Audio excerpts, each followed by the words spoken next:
శ్రీకాళహస్తీశ్వర ఆలయంలో స్వామి అమ్మవార్ల నిత్య కళ్యాణోత్సవ సేవ శుక్రవారం నేత్రపర్వంగా నిర్వహించారు. ఆర్జిత సేవైన నిత్య కళ్యాణోత్సవాన్ని భక్తులు స్వామి అమ్మవారిపై అత్యంత భక్తి శ్రద్ధలతో కళ్యాణోత్సవ సేవలో పాల్గొని పూజలు జరుపుకున్నారు. శ్రీకాళహస్తీశ్వర ఆలయంలో స్వామి అమ్మవార్ల నిత్య కళ్యాణోత్సవ సేవ భక్తులు అధిక సంఖ్యలో పాల్గొని దర్శించుకున్నారు.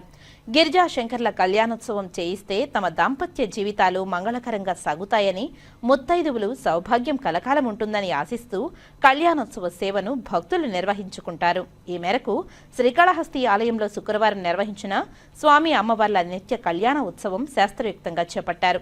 స్వామి అమ్మవార్ల ఉత్సవ మూర్తులను కొలువు తెచ్చి కలశ స్థాపన పూజలు జరిపి సాంప్రదాయ పద్ధతిలో కళ్యాణ పూజలు జరిపారు. అనంతరం స్వామి అమ్మవార్ల కళ్యాణాన్ని నేత్ర పర్వంగా నిర్వహించారు.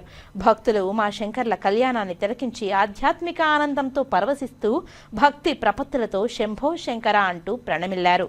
ఈ కార్యక్రమంలో వేద పండితులు Ardhagiri Swami, temple superintendent Nagabhushanam Yadav, temple inspector Hari Yadav, ఆలయ అధికారులు పాల్గొన్నారు.